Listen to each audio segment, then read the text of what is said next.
Hello, everybody. Welcome to, welcome back. Joining me here today on the block is Jonathan. How are you doing today, Jonathan?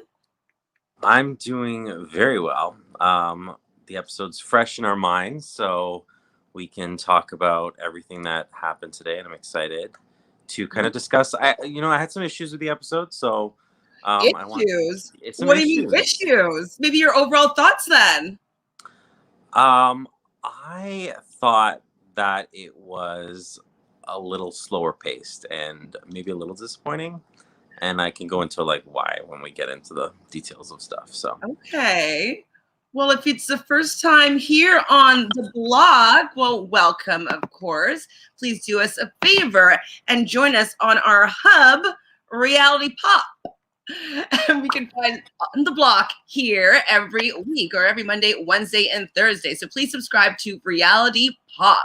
That'll make us very, very happy. So we're talking today about Big Brother Canada, episode 4. Basically, it's the veto episode. You know, Wednesday, it's like Monday's nominations, Wednesday's veto, Thursday's eviction. So I think I'm gonna frame it like that from now on. So it just starts off right from Austin nominating Josh and Kiefer. What did you think about these nominations? I haven't heard your opinions yet on how her head of household's going. Yeah, so I mean it's the most obvious choices. You don't want to rock the boat, especially with people who I feel like Austin, she knows that there's people aligned together and you kind of want to get on the outskirts of that. Although there are some people who Kiefer might be aligned with that she doesn't know about. It's something that, you just want to not rock the boat. I think everyone knew that Josh was a target from last week. He was an option. So this time around, he could potentially be the one going out as well. So you never know. So I think it was a safe way to go about it. Leaves you some options open to see if you want to backdoor anyone potentially as well. Oh, and Chantel disappeared. So I'll just talk about this week myself. Although I have none of the notes, and Chantel has all of them. Oh, you're back. Hello. Hi. Hi. Right. I'm tethering from my phone now. My internet's been dropping all day just randomly. I'm just like, why? I live alone. There's no need for my internet to drop ever. But it has. So I'm going to tether from my phone for this. So There it you doesn't. go. I gave a really good answer to your question, and you'll have to subscribe and watch back. I've already subscribed on other channels for sure, so I am going to subscribe to Reality Pop and catch this episode of The Block. So, what did you say, though? I mean, the gist of it was that it was a safe nomination. I think, Josh is someone who they want, he was an option last week, and it was it was a reality that he could have went last week. So, it was on the safer side of things. And, she doesn't want to rock the boat. It's week 2, really, right? So.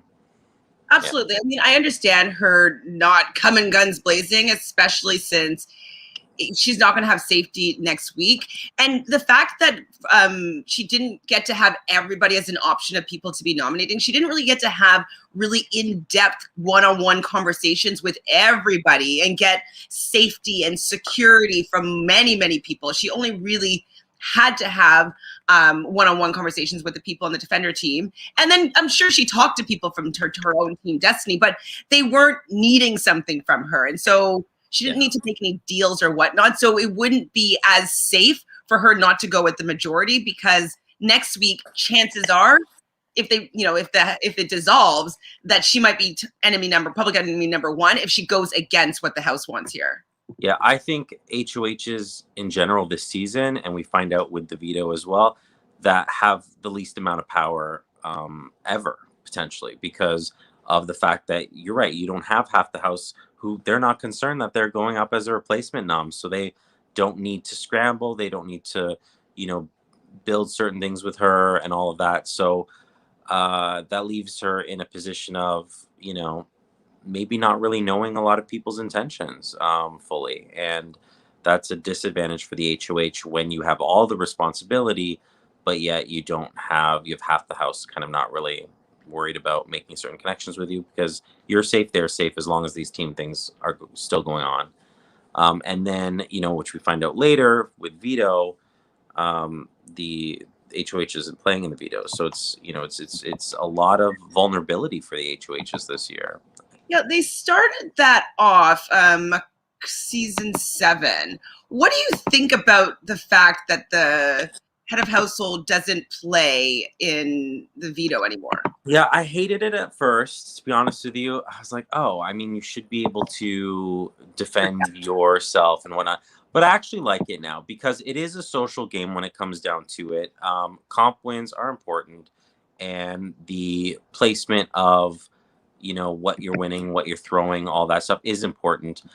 But at the end of the day, it's a social experiment, really, and you need to rely on those connections. So the HOH losing the ability for the last few seasons, whatever, to participate in the POV is something that I've actually come to appreciate. I'm like, I think that's it. You should go in playing knowing that, you can't protect your noms. You have to rely on the connections that you built to other people to do that for you and willing to put yourself out there. So it forces you to really collectively work together potentially. So True. And I think that the producers really want a nominee to win. So just to keep the chances of a nominee winning and it's not like better odds. Yeah. the comp beast of the season just to win head of household and win veto and not necessarily see any disruption. So I see it, but I kind of wish that it was like optional or something. I guess I'm just used to having the head of household be able to play, and I do like them being able to defend their nominations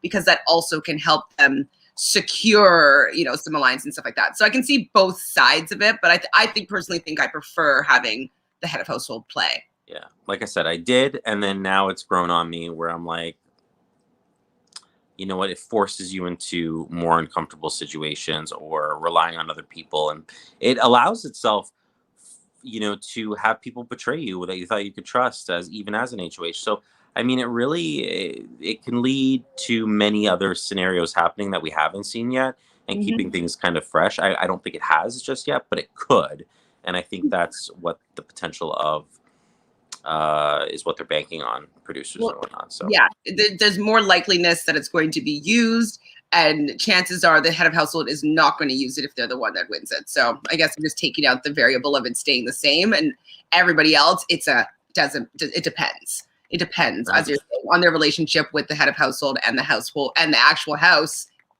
whether or not they're going to use it. So I get it, but I think they should. Yeah, we're used to what we're used to, and we've had so many years of Big Brother Canada and US prior to that playing a certain way, and we're like, we kind of want to see that. But when people, are so used to it, it becomes kind of the same thing and the same, and you just don't necessarily want to see that. You want to give people more opportunity, especially the start of this year with the nominations and Josh being up twice. It's like Josh is like a sitting duck. So I mean, he needs to win these things, and he needs every option that he has because no one even wants to work with him, seemingly.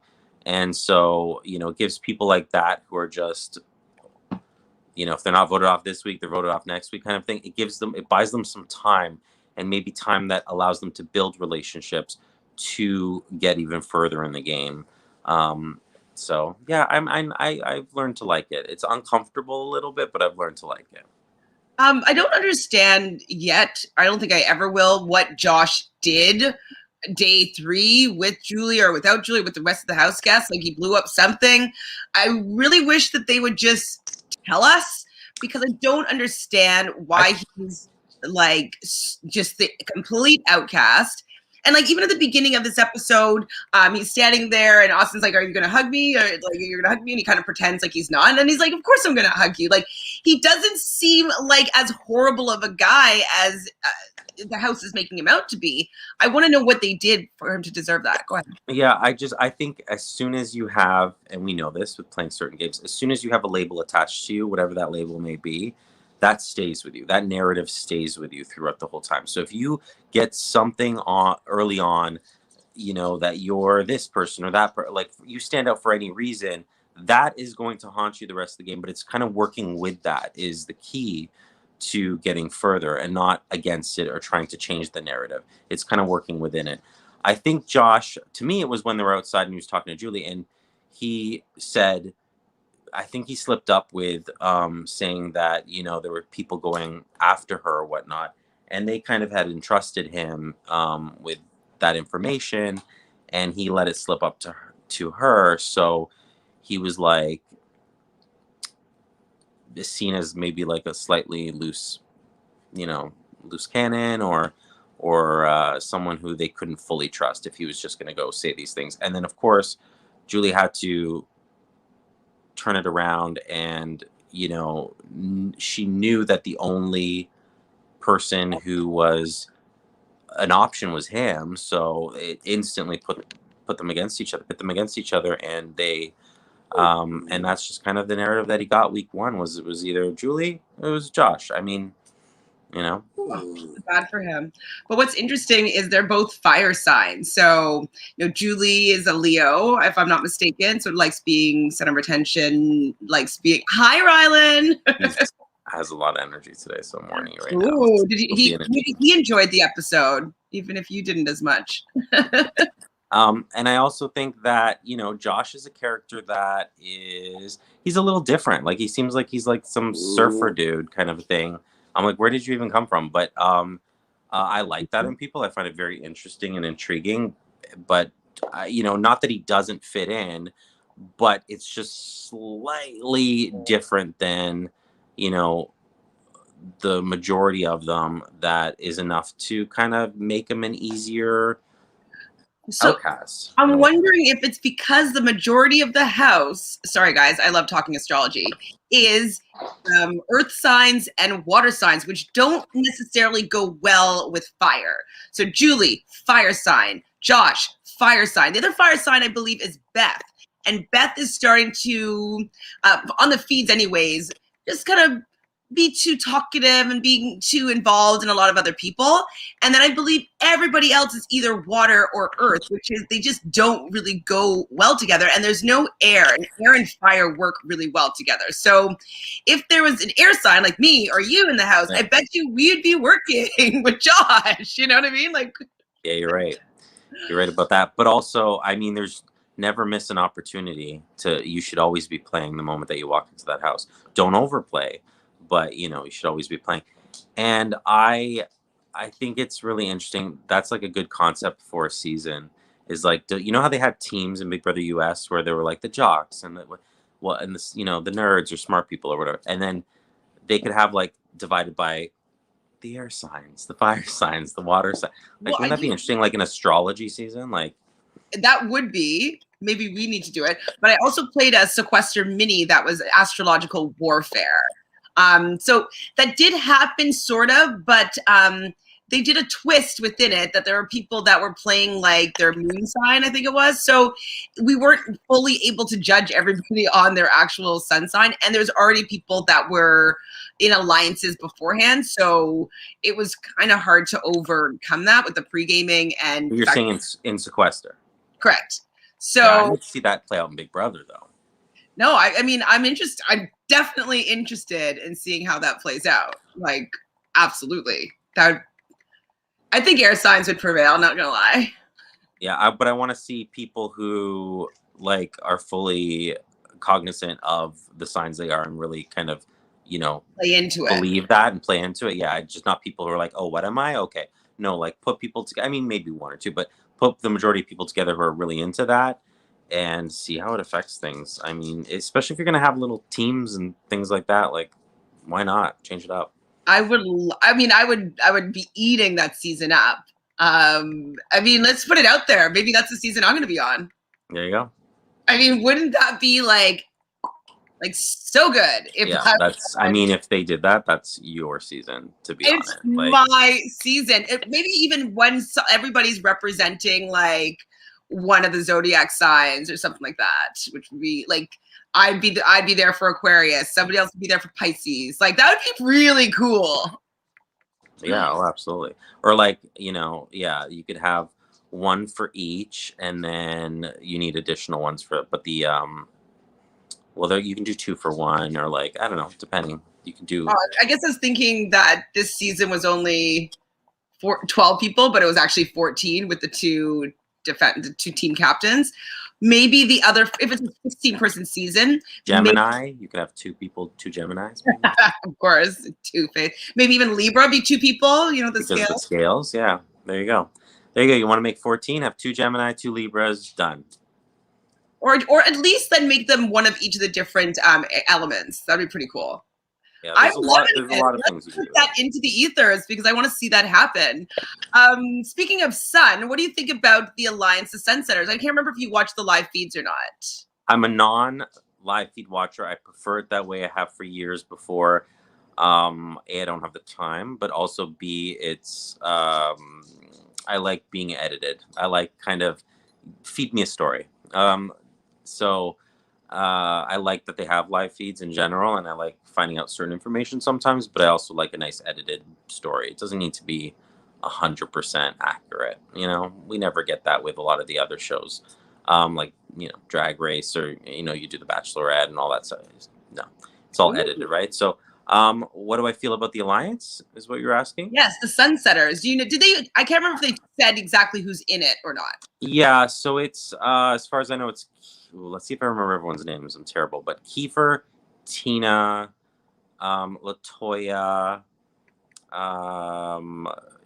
Jed, Tashawn, how does Tashawn? Hi. Sure. Hi. And Beth.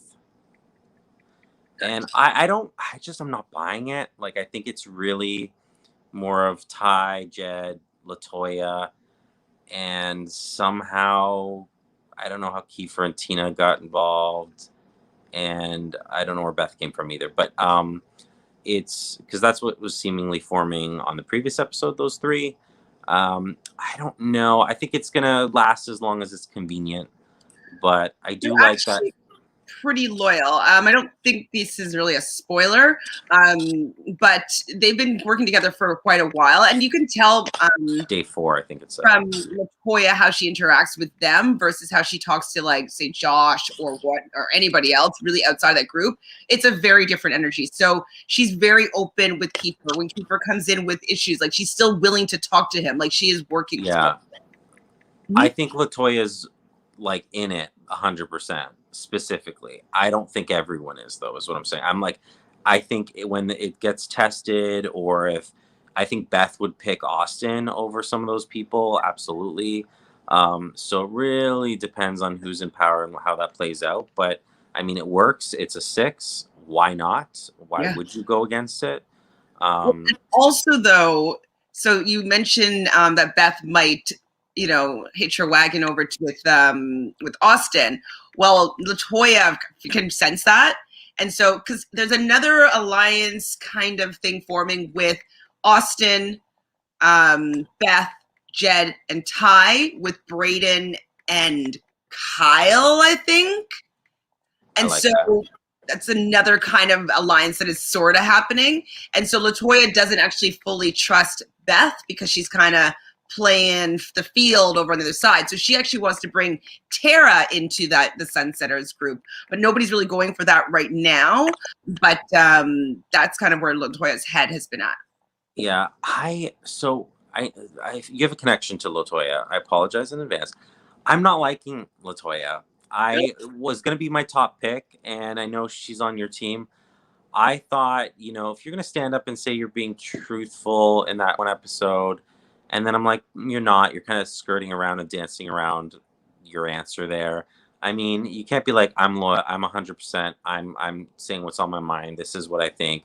And then when you're called out on it, I also don't know how I feel about Arissa calling out a gameplay like did you say something or not? Ooh, I don't know how I feel about that either. But the fact is that she was, and um, I just don't think she was being as honest or as truthful up front as she says she is.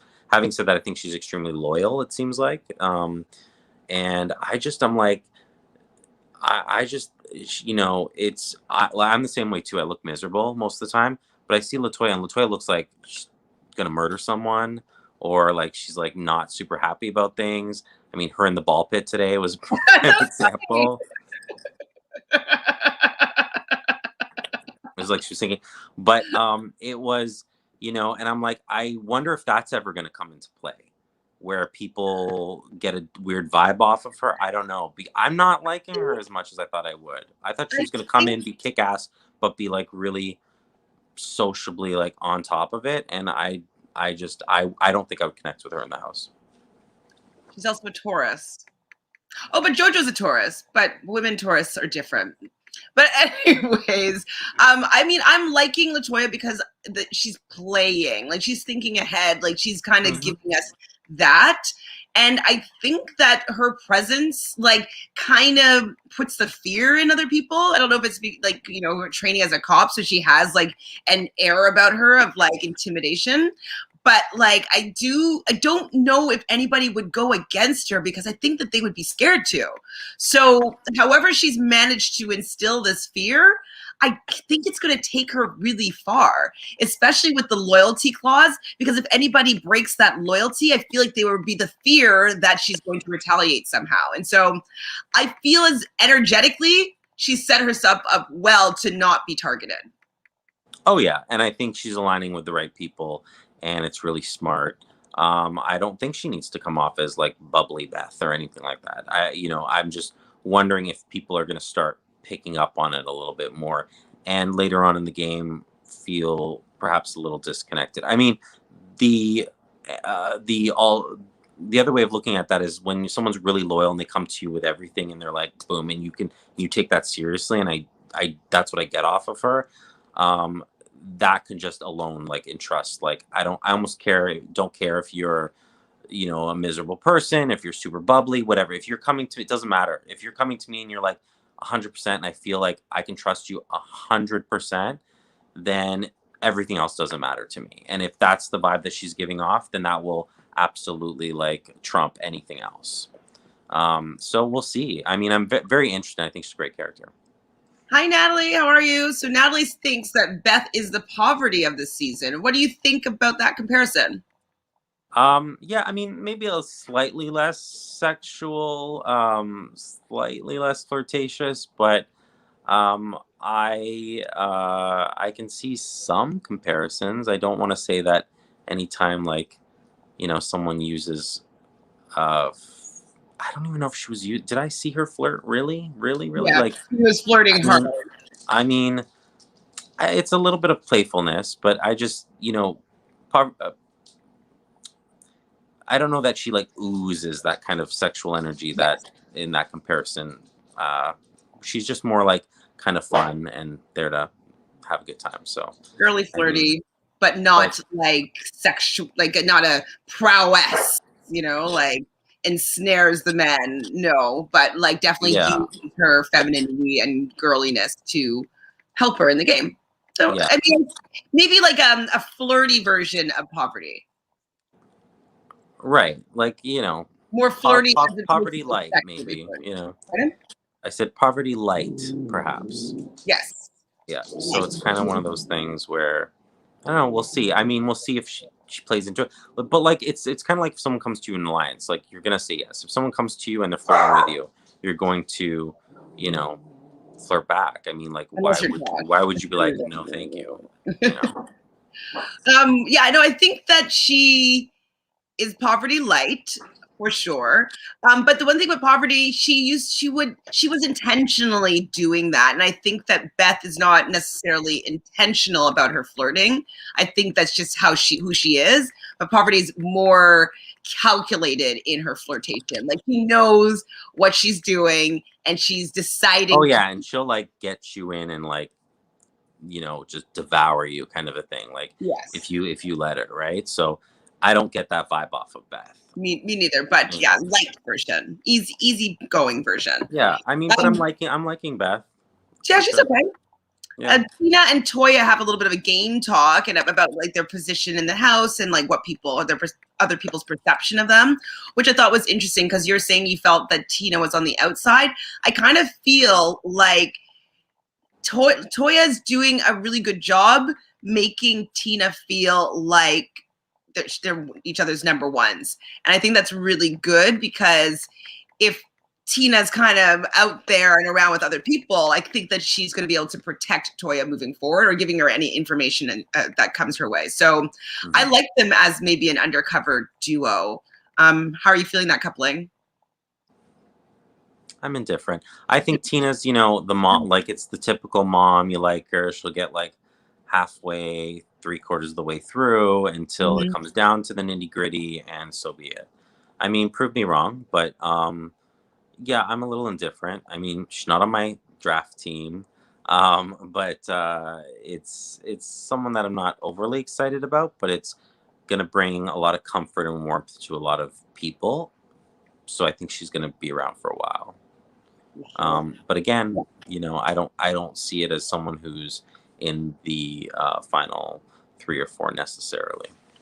Not necessarily, but I'm wondering if they're going to kind of pick off the younger people if they can, and just have maybe some older house guests like running the show at the end of the game. So that well, them working with some of these people, it's like, there are some strong alliances and guys and things like that. And if people don't start going after them, I mean, they're gonna, run away with it a little bit. So people, and it seems like the guys are doing a better job with integrating with everybody, and the everybody's are doing a better job with integrating with the guys. But still, when it comes down to it, I feel like there could be like you said, Ty or Jed, and that duo is like a really strong duo that,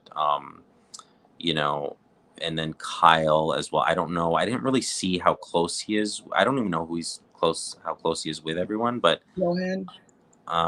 Yeah, and Ro is like, I don't know. I mean, we'll see. It's still early, so it's hard to really suss out all that, especially because I don't watch live feeds.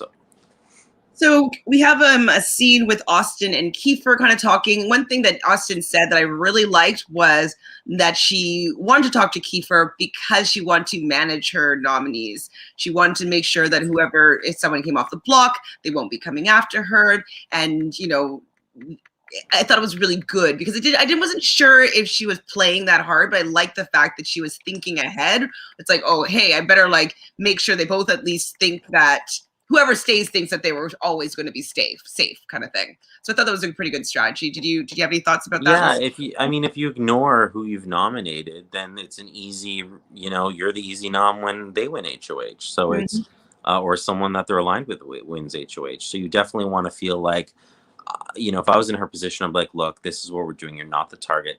This is how we need to work together. Like, I would definitely be like making them feel like I'm bringing them in. And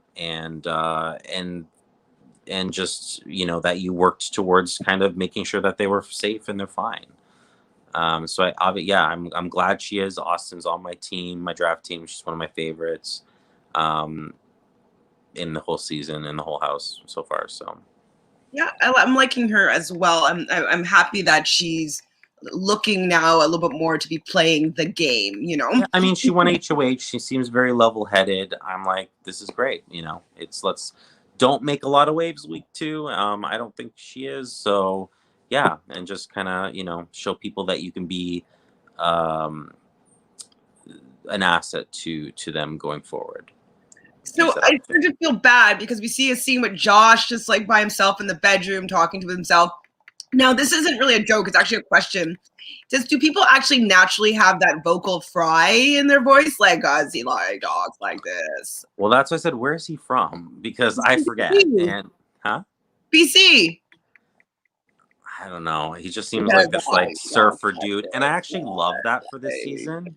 Why? Yeah, I work with a lot of people, as you know, and there are definitely people with vocal fry that I make fun of. I mean, not the actors that I audition, but I'm just saying I actually there's a couple of agents that I know. But it's a weird thing, but his seems just very like, what did he even say? Oh, that he was stoked. He was like, "Oh, I'm stoked." I'm stoked. And he said that today, and I was like, "Where are you from? Like, you were not born in Canada." But it's I love it. I think it makes it seem more kind of international, the house, than just like the typical, the country of pickle fry. Like, what are you international? Well, it just seems like I feel like he's from like LA or Cali or something like that, as opposed to, BC. I don't know BC that well, so maybe there are some people who mimic, south of them, California, and I don't know. But it just seems like he's not necessarily. It's not a typical Canadian accent, which I've spoken about this before. Some of them drive me crazy. Some of them are very endearing, like Tina's, and I like it. But when half the house sounds like they're from Calgary or something, and then the other half sounds like they're from Scarborough, it's just like, no. I mean, you don't like Scarborough, bro? I do not like Scarborough accents. No, I do not. Sorry. And I don't love a good rural, central western Canadian accent either. I much more prefer, and I have no family from anywhere outside of Ontario and Toronto and Canada, but I'm first generation Canadian. But I don't mind an East Coast accent. It's just very like, I don't know. I think I had neighbors who were from like Newfoundland and PI and stuff like that. I think like JoJo, and sometimes he could hear the East Coast in his accent. Oh, he'll put it on, yeah. And I like it. I just, it doesn't bother me for whatever reason. And some of the other ones do. So I'm glad that there's like a bunch of accents, and I think it's I just prefer it that way. And I don't know where Josh is from and where his accent's from, but I like that he's different. I like that he's out there. In my head, watching today's episode, I was like, oh, you're in a lot of trouble. And I hope that he doesn't go home, is what I was thinking the whole time, because I think he brings something very different. Oh, thank you, B-Bean. I don't hear Canadian accents from us too. Thank you. Well, I say sorry, not sorry. I say sorry for sure. Sorry, yeah. I say process, but I train myself too. Process, yeah. As do I. I do train myself for those keywords. Like, I would love to say process. Oh, that's good. Like a nice process. But like, I have to say process. Because the Americans, it's like a glaring red light in auditions if you say process or what'd you say? Sorry. Oh my God, so sorry. Well, that comes up the most. So when people say, you'll hear my Canadian accent, but I was raised in and around the GTA. It's Southern Ontario. It's close to the States. On TV raised me, let's be real, and American TV. So you'll hear my Canadian accent, but it's not as, and I'm first generation Canadian. So I was raised with Portuguese and Welsh speakers. So I didn't hear it from grandparents or parents growing up. So it's not like ingrained in me, whereas some people have been here for many, many, many years.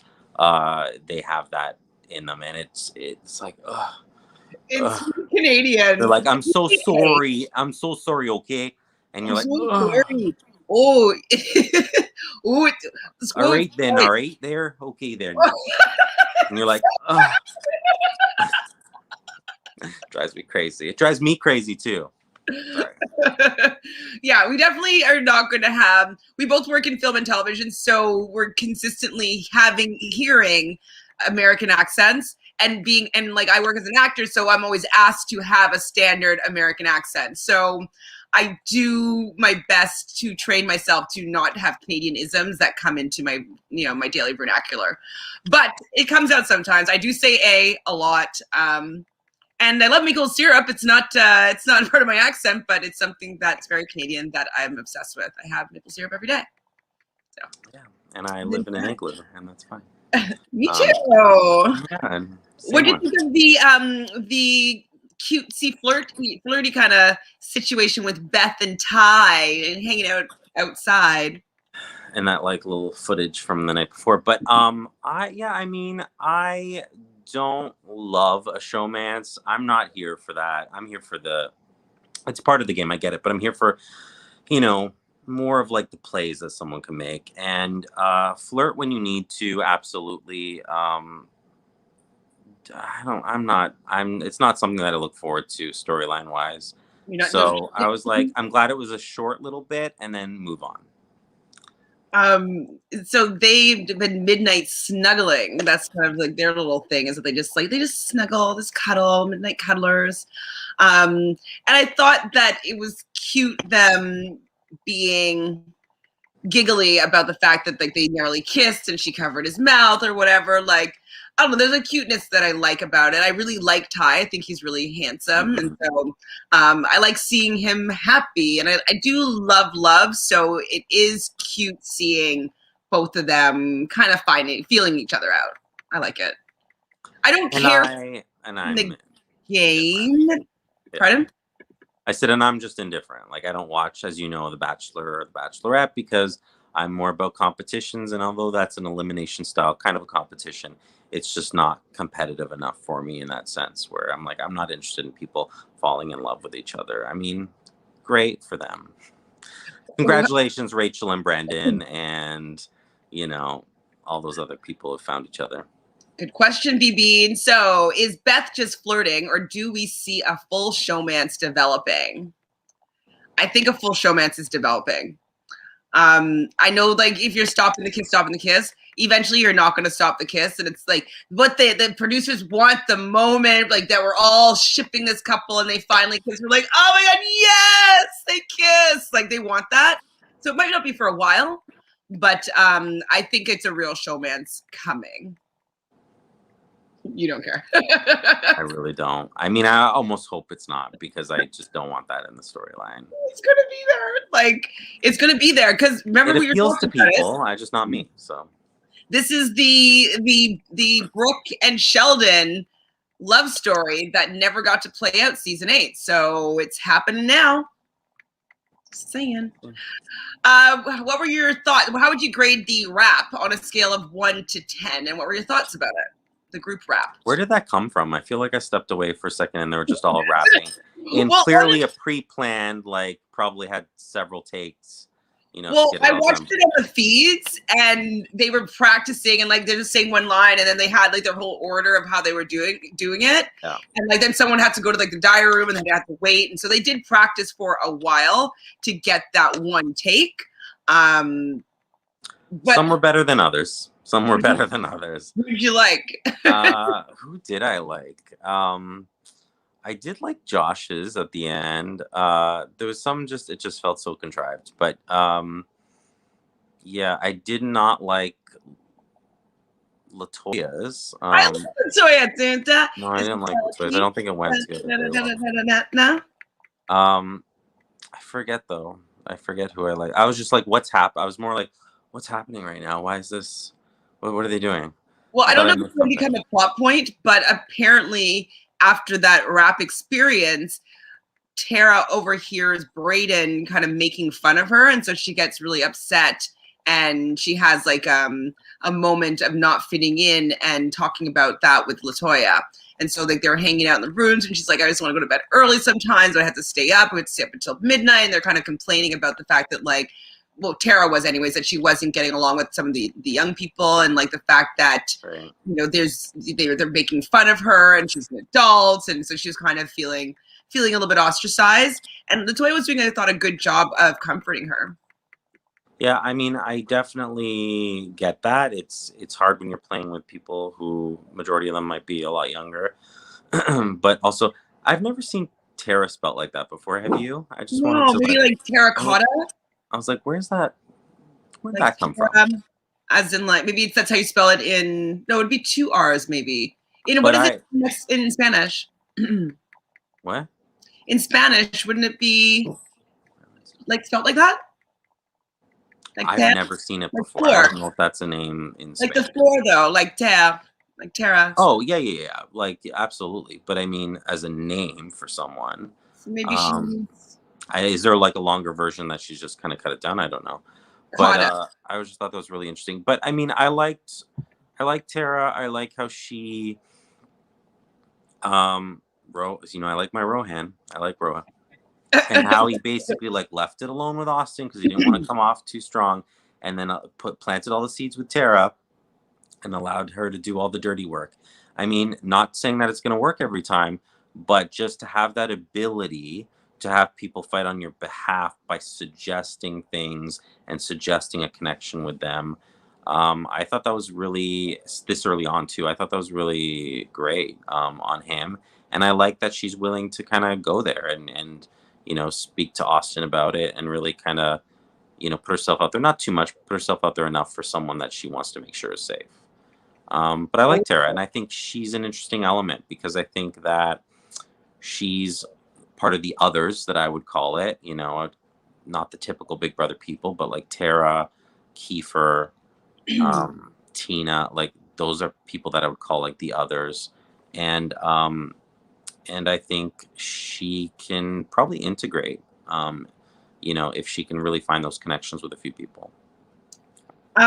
So one segment that I really liked and that we've never had spoken about, I think, on reality TV, at least that I can think of in Canada, was when the people of color were discussing having a barber, somebody that can use clippers, and that Latoya can, and she has clippers there, and she can take care of Jed and Ty's hair, and you know, Victoria was talking about how when she was getting her extensions put in, like she made sure that they did them really tight. Yeah. And so I just thought it was an interesting element that people don't even think is something that goes through the mind of a person of color that's entering the Big Brother house, is how are they going to manage their hair? Because, you know, Head and Shoulders shampoo and like a nice rinse is not really going to work for our hair type. And so that, and like managing like a fresh fade, are things that just doesn't cross the mind of millions of people and most people that have played the game. So it was nice to see them kind of bond over. It is nice to have that kind of storyline because I was sitting in a forum recently where seeing you know, a bunch of people talk about their experiences with being on camera or, you know, in film and TV, and as I do, and it got brought up, and the like hair and makeup for Black people, and how when they go to on set, they often have to bring their own makeup because they're not, the people who are like hair and makeup people don't have like specific people who are trained for that, or, you know, whatever. And that's just like appalling to me. I mean, it's just so like, I'm like, are you serious? And it's like, why? Like, other people can just show up. But if you're Black, that should be a requirement that you have someone who's fully trained for everyone who is going to be on your show and how to take care of their hair, makeup needs, or whatever the case is. But so, and a lot of people on this, it was a Zoom call, were saying that they're okay with bringing their own. But I was like, yeah, because you don't want to look like, you know, silly with someone who doesn't know how to put makeup on darker complexions on camera. But the reality of it is, I think it's like, that's like appalling to me. So I'm glad that like it's brought up so people think that, you know, start thinking about things like that, where it's like, you know, there's different struggles that people have and it's not the same, you know, and just because it doesn't happen to you doesn't mean it's not happening for someone else. So yeah, it's a reality that needs to be, and I'm very glad that segment came up as well. So yeah, just to touch on like just my personal experience is that I think I've only ever had one Black hairstylist on set, and that was in Toronto a couple of years ago on the set of Taken. And before that, I've had one, I think, Black makeup artist.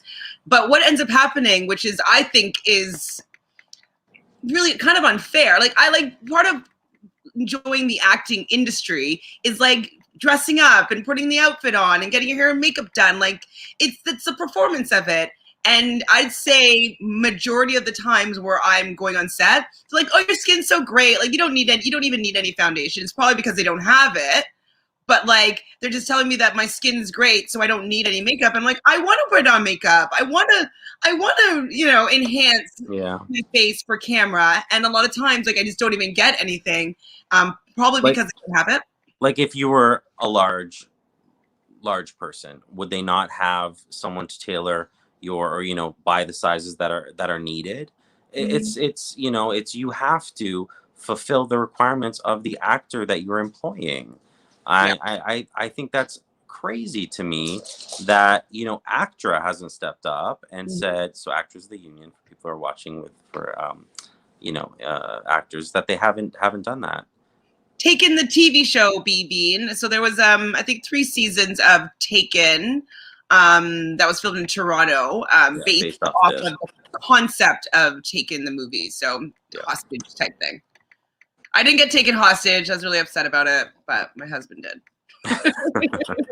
I was like, I'm like, They're like, tie me up. Oh my No. God, like, I want to be a hostage. Come on, ask me questions about my husband, please. But no, I got a boring scene. Okay, so they picked players with a POV. So it's going to be Victoria, Tara, and house guest choice of Josh is Tina.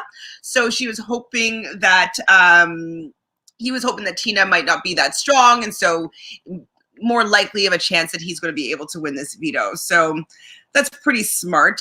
Tina, Toya, and then eventually Kiefer kind of have a conversation about him not thinking that she's strong. So I didn't really understand what we were supposed to gather from that little conversation. Okay. Well, yeah, I don't know either, but I think that ultimately that's probably the smart move. You don't know what the competition is going to be, so you want to pick someone you think's weaker. But at the same time, if they're aware of that, that's not the smart move, because you don't want to make it obvious that you think they're weak, because that person will be like, well, F you. I'm just gonna, do super great anyway. You could pick someone who, I would personally actually pick someone who's not necessarily weak, but someone like Victoria, who I would know that would want to throw it. Like, it's not in their best interest to necessarily win it. And although they might be a strong competitor, it's like they're on the winning team. They're probably happy with the noms. Like, and they wouldn't, if they're not working with me, then I would want to make sure that they're not interested in winning it. That's better than someone who's weaker, because if you pick someone who's weaker, it's usually obvious and you're telling them that they're a weak player, and that's insulting. So Yeah, why would you go that route when you could have the same effects going a different one? 100%. Route, not route. It's a Route. little Sorry. bit. Oh, Vivi, you seen it? I think I'm season 2, episode 3.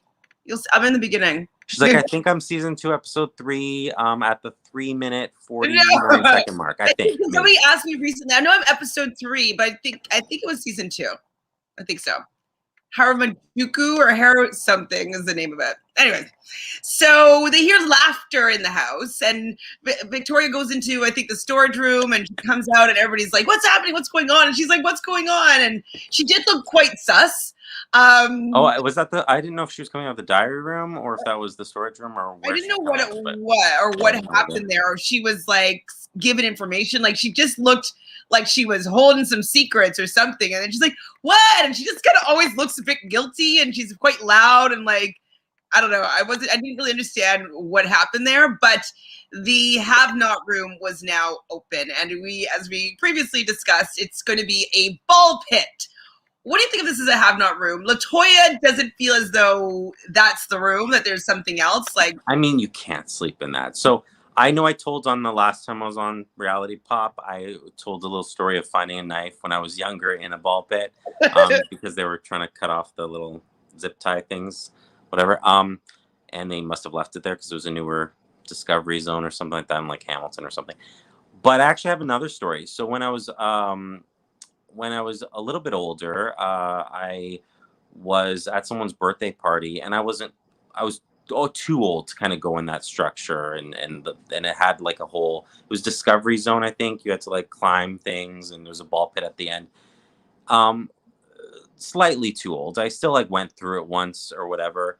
And I just heard this crying, and the kid sound like freaked me out hearing that, because that's kind of what I had heard when I went. I was with my cousin at the time, who was a year younger than me, and I stopped him in this little ball pit, and it was a small one. And I was like, what is that sound? And I went to go put my foot down, and I felt that there was someone under the balls.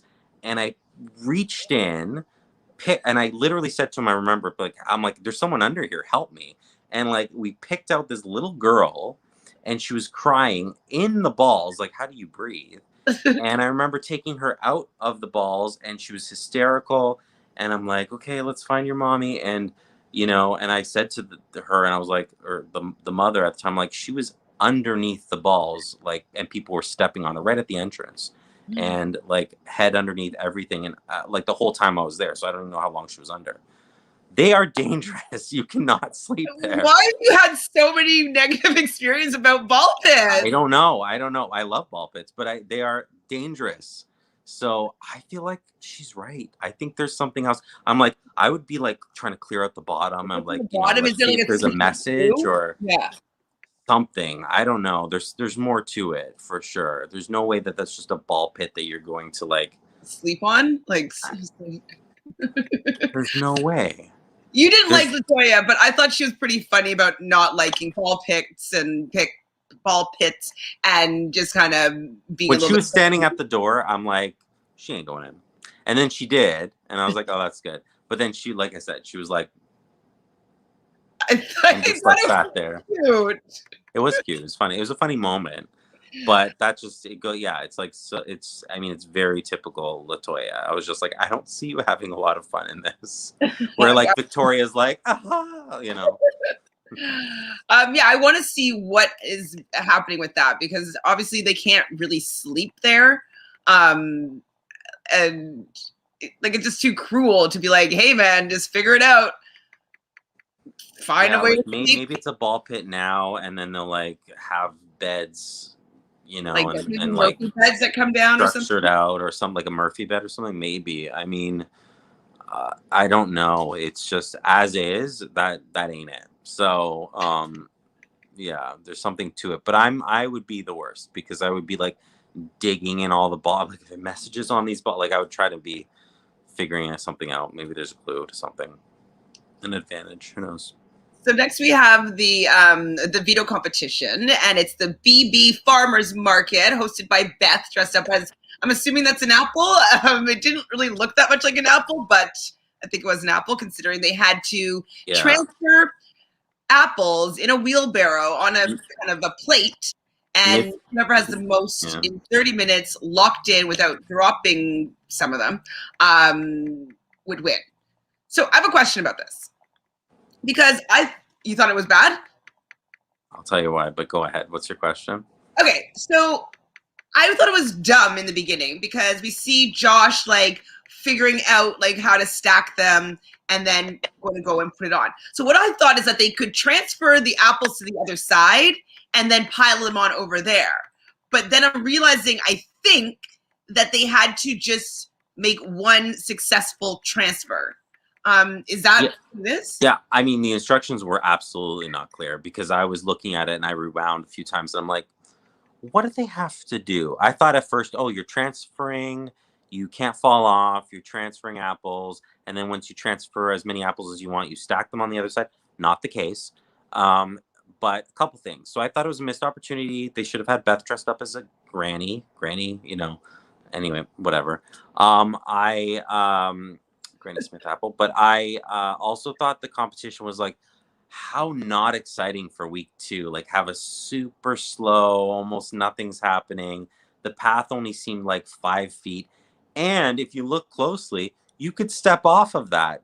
Josh was bringing them over, and he was completely walking next to it. So the only thing that needed to be on that path was the wheelbarrow. And so I was like, oh, this is weird. And so you just can, like, you can make one trip if you just pile 50 on there and you think that's a good enough number.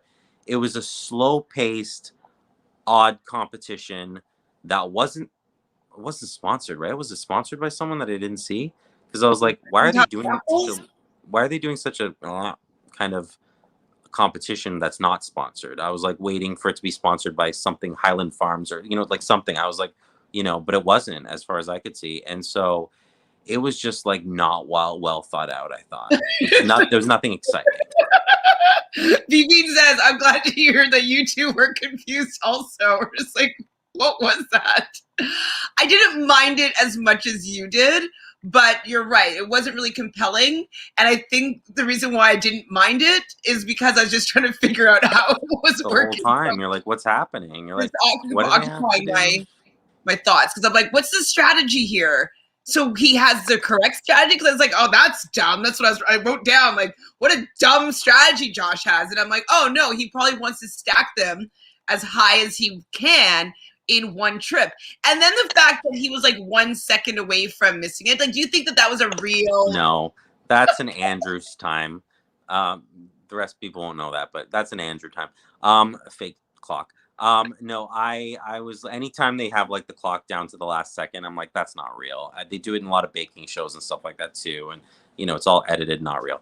Do I think he probably was down to 20 seconds or something? Sure.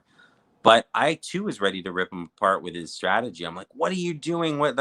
And then I'm like, wait, I don't know what I would be doing because I don't know how this game works. So Well, it seems like as people were like going back and then being like, okay, that wasn't so hard. Maybe I should go and get some more apples. But he was going and then kind of moving a little bit, seeing how it was, and then going back and loading up a few more. So I think he actually had the better strategy.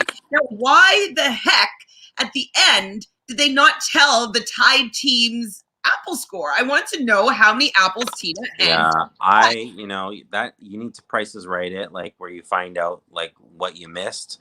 I agree. Every time, who likes not knowing? So it's like, tell us what the tie is. And even if you have to cut away to a diary and was like, oh yeah, I guess I tied with Tina with 24 apples or whatever the case may be. I mean, do that then. Like the home audience wants to know. always. Oh my God, make me a producer on that show. Anyway, so I agree with you. I think there was a missed opportunity to fulfill what viewers will want for no given reason other than it was just left out. And I thought it was interesting that he did tie with someone that he picked that he thought would be weaker. But also because Kiefer lost a couple apples when he almost won again. Mm-hmm. I really want to know, was it close or? Well, it must have been close because Kiefer did say it looks like Tina and Josh are close to him. But they didn't show the stacks at the end. They didn't tell us the number. Like, are they lying to us? Like, I want to know the answer. I want to know how close it was.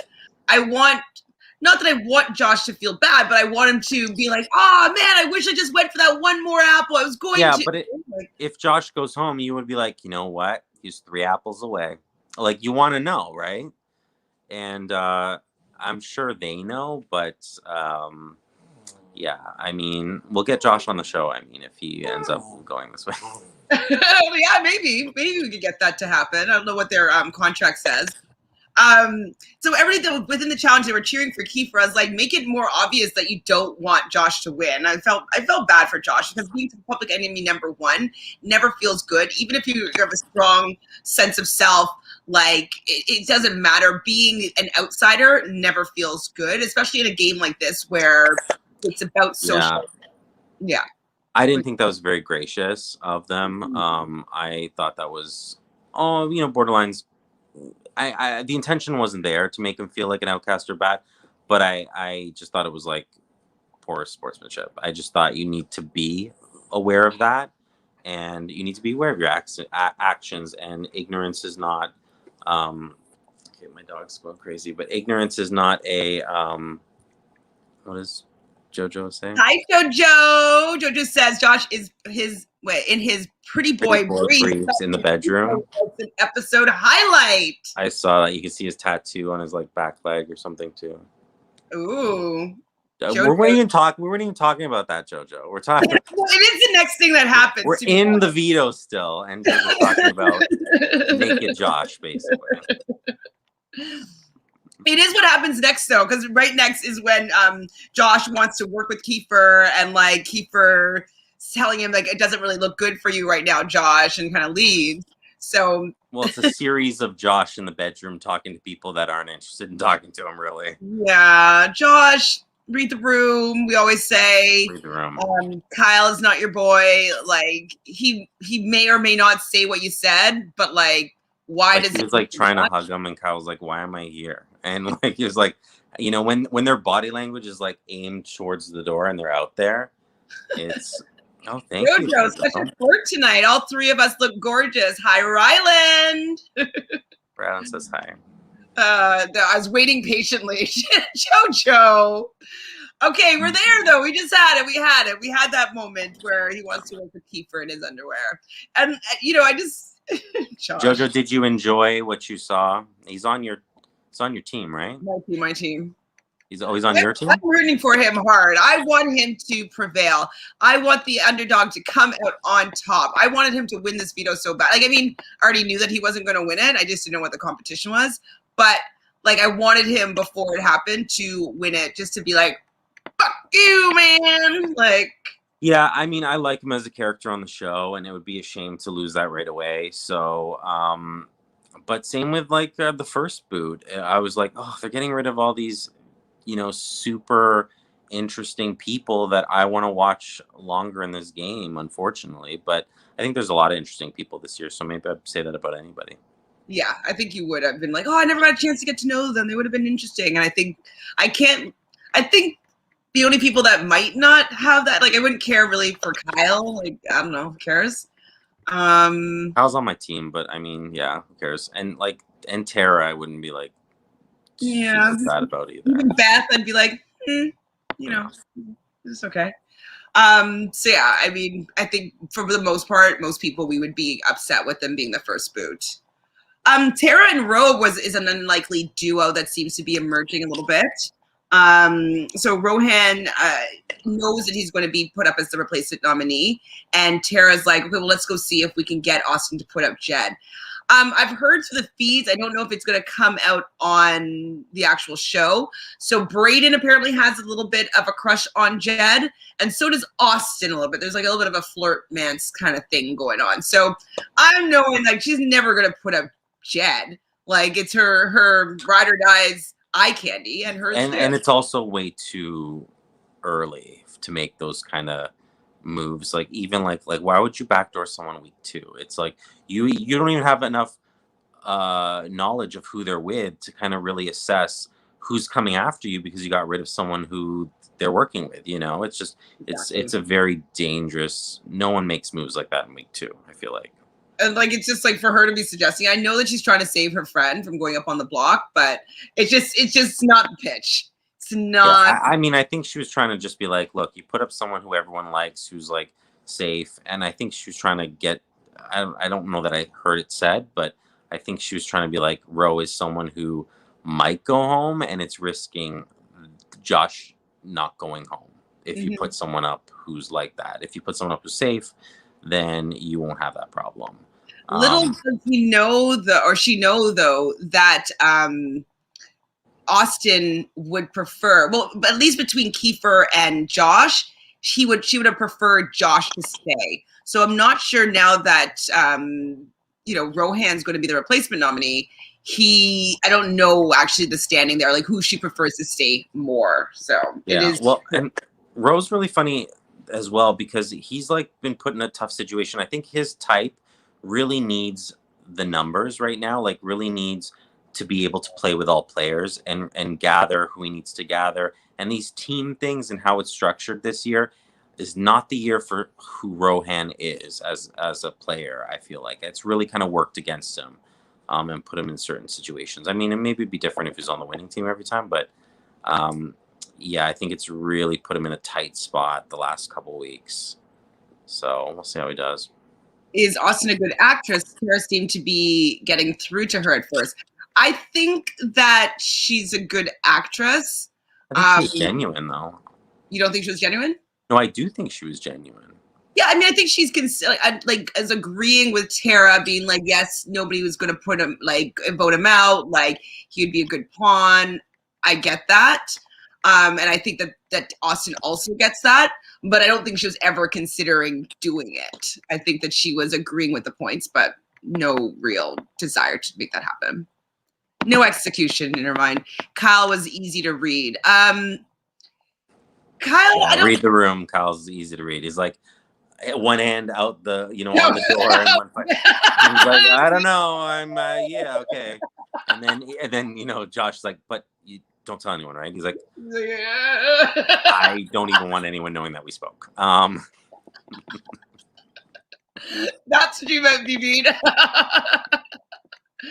Yeah, he is easy to read. He was not being, he wasn't a good actor in that moment at all. She's a good singer, yes, JoJo. Austin is a good singer. I don't know if we've heard her anymore in the house, but definitely in her intro package. And you probably you can't sing, right? Songs require licenses and whatnot, so her own songs. So you would have to make up your own, I guess, right? Yeah. Just do some riffs, maybe. We'll get her doing some of those. Last little thing before we fully gets to the veto ceremony, Austin and Brayden are having a conversation, and they were considering backdooring LaToya. Well, how, scale of 1 to 10, how likely was this going to be to fall through? I mean, I would have loved, I love strong moves being made and stuff, and I'm like, take out that group one way or the other. Absolutely. I like that they're at least talking about it. But I mean, never gonna happen. Never gonna happen. Absolutely not gonna happen. There was no fake out there, Big Brother Canada. It was pretty obvious that was not a thing. It was a hope, but never going to be executed ever.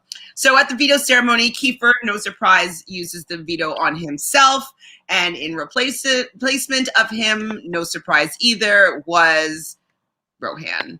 So Rohan and Josh are on the block. What do you think the odds are for Josh to stay? I think Josh is going. If two of my people leave back to back, I'm gonna be really not impressed. But Rose, one of my you're gonna need that extra person. But yeah, I think the writing's on the wall. Again, not a live feeds watcher like you are, but I just don't know how he can crawl his way out of that when he almost went last week potentially. So, yeah, and it's just too early. It's not like someone wants to make a big move against someone or anything like that, or that rows with people that you need to make a move against. Or, I mean, sure, could something happen at the last second? I think always something could happen at the last second, crazy, and someone flips it around. Is it likely? I don't think so. All right. Well, we're going to see what happens. Austin's line, though, was, in every game of chess, there needs to be a pawn. And tonight, that pawn is you, Rohan. How'd you like her line? Well, in every game of chess, there's several pawns, actually. So there's knights. There's, there's a bunch of different pieces. Right, pawns necessary. So, I mean, I don't know. I don't love a good. Sorry, that wasn't good. But I don't love a chess reference when it comes to playing games because I'm like, it's so played out. So I would have liked something more original, but I wonder if that was fed to her by Big Brother. I feel like it's fed. I think it was. Because she just doesn't seem like a chess player. No. Sorry, and to make a chess reference in her speech just doesn't seem like her vibe. Doesn't. No, I think that was given to her, and it wasn't a good one. No. What do you think of it, JoJo? What do you think of it, BB? Was it a good chess pun? I've seen them cut away while she's singing on the feeds. Oh, okay, yeah, I haven't watched that much of the feeds. What does she sing? Well, because they probably cut away because she's singing. I know, but maybe you can pick up on it. Is she like a Mariah fan? What does she do? Ooh, JoJo, do we recognize the songs that she sings? So the last line, though, of the night was Josh saying in his eye room, if you wanted best friends, I don't know, go to daycare. I was like, wait, what? I mean, very on brand for Josh, not making sense, and just weird. So you chuckled briefly. Okay, chuckled brief on the chess pun. Okay, got a little. Or on the daycare line. You let us know. I just didn't understand it fully, but I'm like, I mean, no, there's better lines and references that you can use. So that was weird, and I hope that wasn't fed to him. So I mean, I hope that was his, because if it was fed to him, I mean, we need to get some new writers up in there. It's those segment producers. You need to get some sleep. Absolutely. Was there anything else about the episode that you needed to speak about, or the season so far?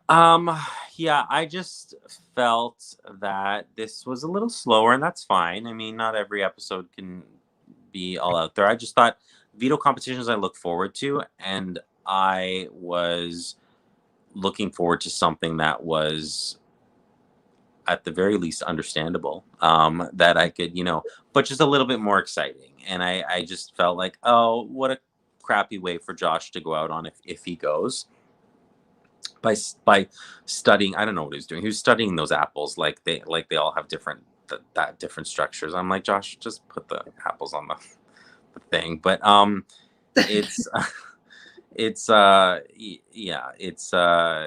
it was okay. It was okay. I'm now like already at the point where I'm like, okay, get this week over with. Let's get to something a little bit more exciting. So and that hopefully is, I want the dissolving of the teams. I want something regular. I don't mind the team thing. I just think the HOH competition wasn't super, super exciting for me either, with them standing there. I mean, it came down to like one on each side, which was nice, but it was very still. Everything's very still and like slow moving when it does move. I'm like, I just want a little bit more. I want more. I want, have like a big, competition that has you swinging from the ceilings. I don't know. Do something exciting for me. So Yeah. maybe that's coming up next. I mean, they all can't be that, but yeah, it was all right. I would like to see Josh stay, but also at the same time, I don't want Roe going because he's on my team. And Josh, there's a lot of potential. Josh, stay. Josh, stay. Well, are you working on anything right now that people can find you, Jonathan? You're like, Working no. on stuff, it's all top secret. I'm working on some really cool things that are just new, but no. Ooh. But you can find me on wherever you want. Just look me up. Don't worry. All your Figure it stats out. Find you in the description box below. Just try to find me. It's like a little hunt. You have to just kind of Hunt search. for Jonathan Oliveira. Yeah. There you go. And please, everybody, thank you for watching us here on The Block. Please subscribe to Reality Pop. It's going to be your new hub for all things reality TV. And, we do a lot of coverage of, we're doing Big Brother, a lot of different things about Survivor. We're going to be bringing in more and more reality television shows. So please join us on this new adventure, that being Reality Pop on The Block. Reality Theo says hi too. Hi.